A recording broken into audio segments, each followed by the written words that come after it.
What's up, YouTube? This is Amisbro. How we doing?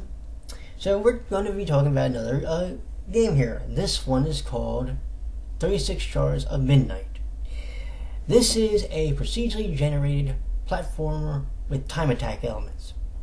Okay? Now, why is it called 36 Shards of Midnight? Well, there are 36 yellow glowing shards that the player must collect throughout the game as quickly as possible. That's why I say it's a time attack. There are 6 levels to the world. Your objective is to collect all 6 shards on all 6 levels and bring them back to the starting point as quickly as possible. There are 2 time attack trophies. One is for getting under 10 minutes. The other is getting for under 6 minutes. Now, the under part is important, and you're probably wondering why. Because the game will not give you a trophy for time attack if you get it on the button.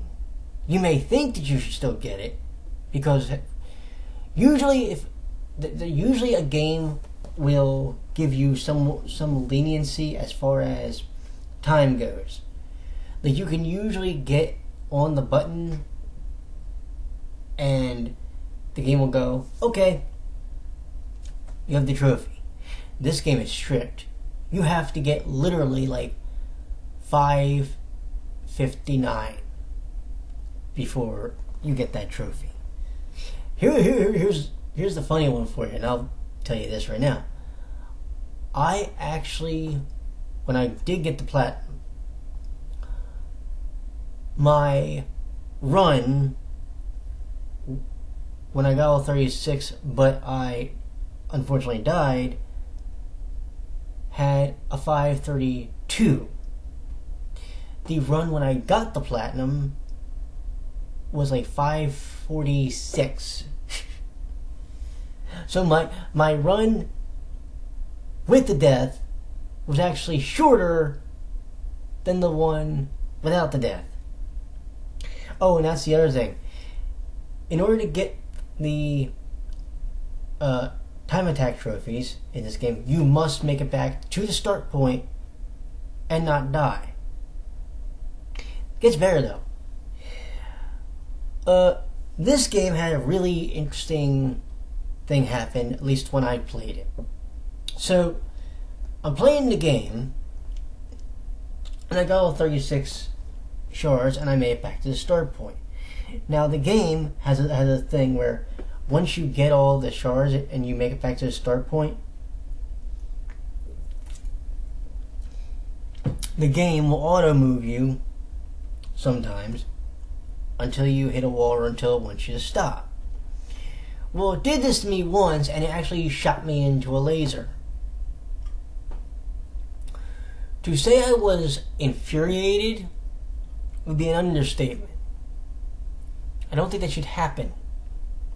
I also think that once you make it back to your start point, the clock should stop. Now, because here's one of the things that you don't know. Since you can't technically see the clock, you don't know how long you've been going. Your goal is to average less than 1 minute per level, which means figuring out nuances to shave off seconds so that you can get to 6 minutes. Now, of course, there's also trophies for dying. There's a trophy for dying with 1 shard, there's one for 35, there's one for 36. Okay, fine. There's also one for hitting a saw blade, there's one for a laser, there's one for hitting spikes. I don't understand the purpose of death trophies. Like, I need to get back to it, but I'm playing through the 8-bit adventure anthology, which has the Chemico games. You know, Uninvited, Deja Vu, and Shadowgate. All the trophies in that game are specifically for death. All of them. Now what's the purpose of that? No, seriously. What is the purpose of putting a trophy in a game for dying? That's like saying, congratulations, you suck, here's a trophy. What?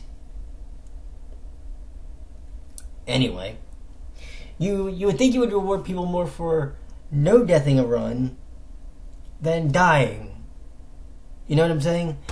Like, there's games where there's a trophy for dying less than like 5 or 10 times. That's a good thing.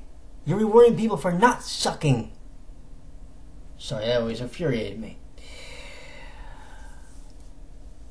But other than that, how is the game? Well, it's actually very good. And even if you're not, and I'm not, a speedrunner, you find yourself wanting to go for the 6 minutes because you want to try and see if you can do it. And if that's your last trophy, which it was for me, you want to see, okay, can I get the platinum trophy? Can I actually do this and not die? And every time I got a layout that didn't look like it was going to suit me, I would specifically die just so I got one that kind of worked out for me. I found the best layouts work like this. There's 6 levels. Let's say the middle level is, let's call that the neutral zone, okay? And then you got you got 2 basement levels, and then you have the 2 actual levels. So you go through the basement, or you go through the middle level, you get all 6 shards, you go down through the basements, and then you get those shards, and you come back up. But I always thought that it was best if you started at least on the bottom, so this way, all you had to do was go up, and then when you came down, you prayed that the starting point was on the extreme left or the extreme right, so this way you could jump on, get the star to pop up, boom. I think when I did it, the start point was on the left-hand side of, I want to say it was the ground level, but I can't remember exactly. But it definitely helps that you only had one way to go, but they would still put a shard there, so you picked that up, then you went about your business through the course of the level. Alright, cool, fine, no issue. Now, is the game worth getting for $3? Well, yes. I'm going to caution this though. If you're going to play this game for both the platinums, the Vita version, at least to me, looks like it runs a lot less smooth than the PS4 version did. I don't know what it is, but sometimes to me, the PS Vita ports of a game look like they're not as optimized as they should be, which can be a problem. So what I'm going to caution is that if you're going to play the game, and you're going to play it on the Vita, just know that it's a lot less smooth. The frame rate isn't as optimized as if you played it on the PS4. The PS4 version, though, the controls are actually very responsive. The double jump, which is something you have to do in a game a lot, is a blessing. And once you figure out how to use that to its fullest capacity, you're in good shape. So definitely work on perfecting that, because you're going to need it regardless of the version you're playing. The game is, I want to say, $3 on the PSN, and it has 2 separate trophy lists, and you get both the versions in one purchase. You get the PS4 version, which has its own trophy list, and then you get the PS Vita version, which has its own trophy list. So you get you can get 2 platinums for the price of 1. Literally. And that, my friends, is something that could be consumer friendly and trophy hunter friendly.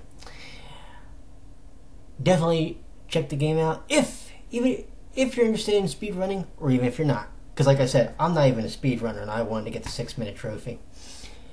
But anywho, that is this video. I've mentioned this in my last video, but I'll mention it here too. I am keeping my promise. One game which I had promised that I would review after I did Life is Strange would be Oz Mafia Vivace. I am currently working on that one to try and get the review out. Warning, because that one is going to be a little bit longer, I'm also going to try and balance that with one PS4 game or maybe finally finishing more above, which I'm on Co's route. And then once I finish that one, then I'm going to get on Van Day Carnival so I can finally get to Dark Fate, and I can get a friend of mine who's a big fan of Tsukunamis off my backside. Anywho, sorry friend, you all take care. I will see you in the next video. Bye bye.